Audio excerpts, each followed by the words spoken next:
Welcome to the deep dive. Hey there. So today we've got a stack of interesting sources. They're all giving us a roundup of news and updates from KOICA. Right, the Korea International Cooperation Agency. And this is all focused on their activities just from this past May. Yeah, it gives a real snapshot of their global footprint for the month. We're seeing things happening, well, all over the place. Absolutely. It covers quite a range from, celebrating long-term partnerships to completely new projects in tech, training, healthcare. Disaster response, even climate change and agriculture. It's a lot.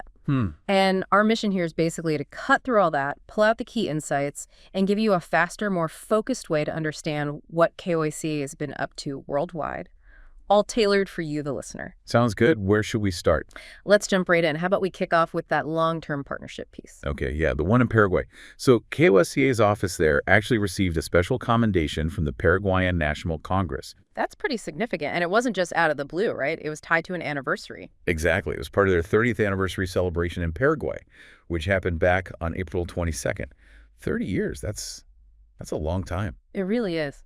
And the sources mentioned the cooperation started even a bit earlier, didn't it? Like 1993. Yeah, with a rural water supply project initially.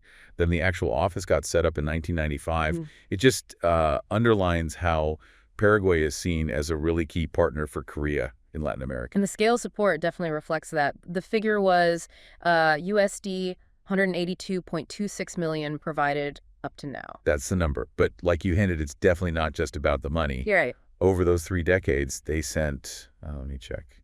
Yeah, 12,218 volunteers. Wow, over 1,200. So more than 300 different institutions there. And on top of that, they've run lots of training programs, bringing Paraguayan officials and professionals to Korea to share tech and systems. What caught my eye, though, was how the partnership seems to be evolving now.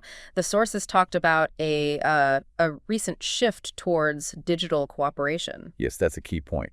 They're trying to combine Paraguay's current needs with Korea's strengths in, the digital sphere. So what does that look like practically? Well, examples given were things like helping modernize public administration, making digital services more accessible.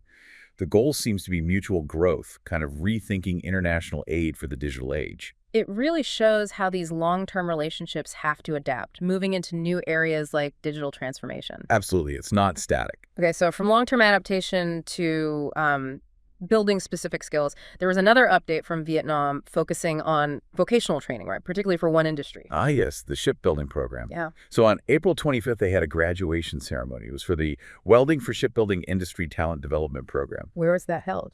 At the Korea-Vietnam Industrial Technology College in Nha Province. And they graduated, what, about 50 people? 53 skilled professionals, yeah. But it's important to see this as part of something, well, much bigger. Right, this isn't just a standalone course. No, it's embedded in a larger project called the Vocational Education and Training Support Project for Employment of Vulnerable Groups and Youth in areas severely affected by the Vietnam War.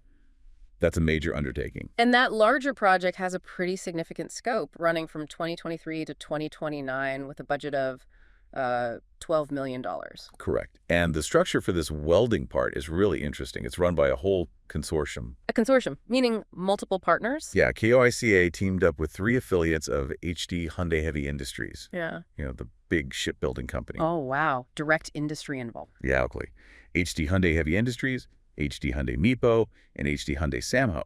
Plus, Ulsan Metropolitan City and the University of Ulsan are involved too. That direct link to Hyundai must be crucial for making sure the training actually leads to jobs. Precisely. The training is designed around actual market needs. They send Korean experts over to Vietnam, and the plan is to train a total of 440 welders over 3 years, up to 2027. And they train the trainers too, right? Bringing local instructors to Korea. Yes, that's part of building local capacity. So for the graduates, what's the outcome? Are they getting jobs? The sources say it opens up opportunities for them in shipbuilding-related industries, potentially in Korea or, elsewhere internationally. It's about creating a direct pipeline.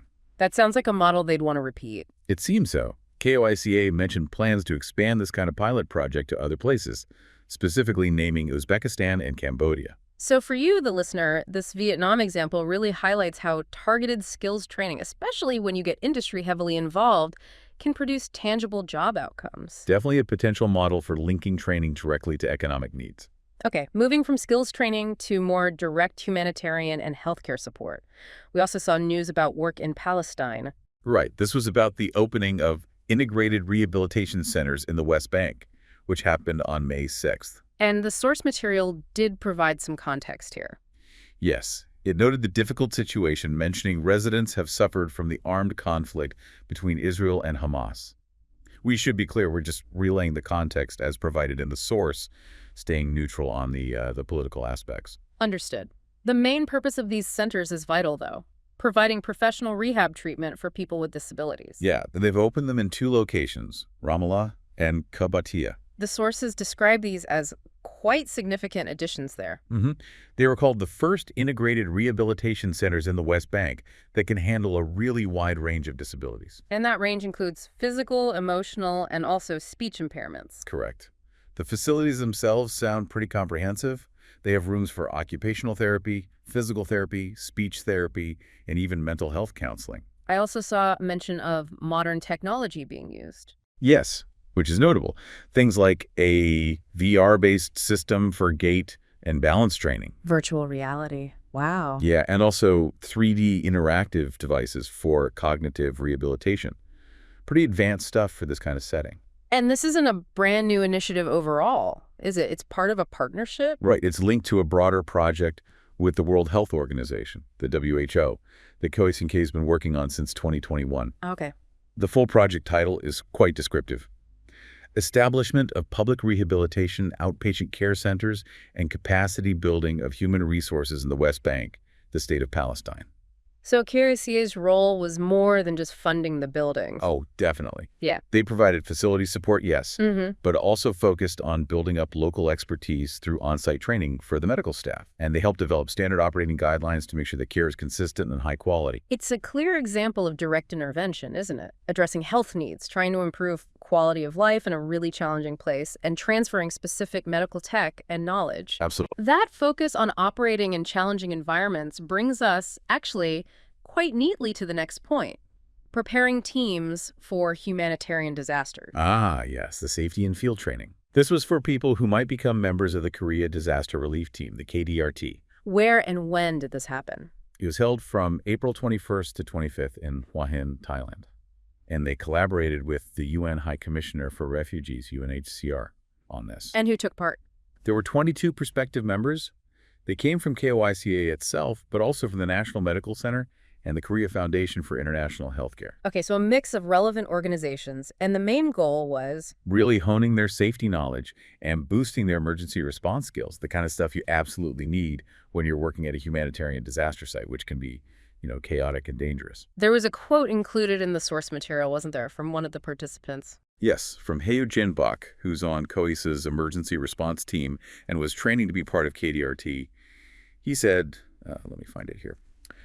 This training was especially meaningful because it was conducted in a hands-on manner in an unfamiliar foreign environment, allowing us to experience effective ways to respond to various emergency situations we may encounter during actual deployments. That really drives home the point, doesn't it? It's not just classroom learning. It's practical, hands-on preparation for very unpredictable situations. Exactly. Real-world readiness is key. All right, finally, let's shift gears to another major global challenge: climate change, specifically looking at agriculture in Tajikistan. Okay, so this update marks the full-scale launch of a climate crisis response project focused on agriculture there.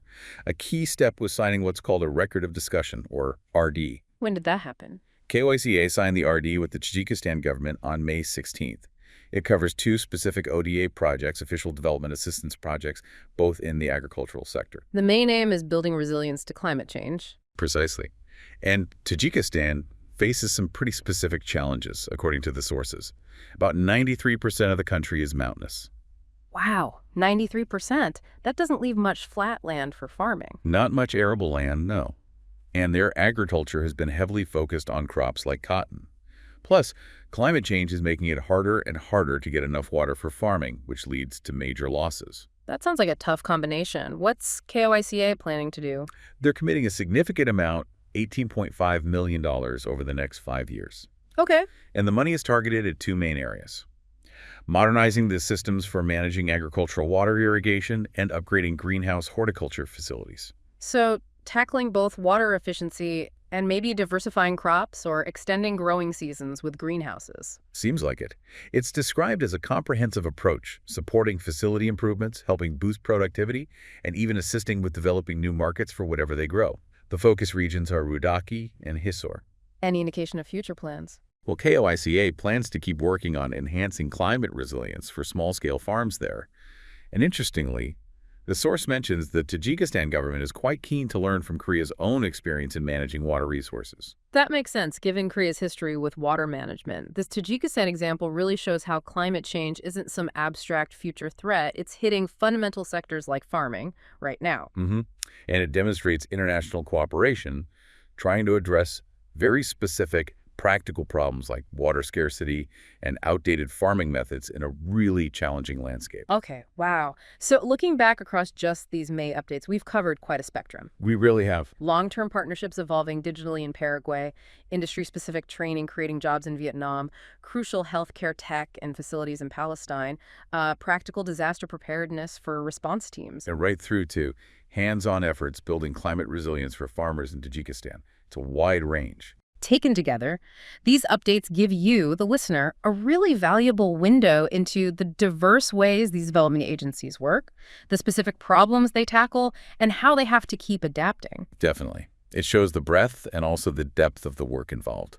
And hopefully, by digging into these sources like this, we've offered you a faster, maybe more focused way to get a handle on what's actually happening across these different areas of international development. Right. So maybe here's a final thought for you to chew on as you process all this. When you look at this whole range of projects, digital transformation over here, advanced medical tech there, climate-proofing farms somewhere else entirely, what does this mix tell you about the kinds of skills, the kinds of knowledge that are most critical and maybe most varied, needed to tackle these huge global challenges today? Something to definitely think about. What does that complex picture really demand from people working in the field? Exactly. Just something to consider.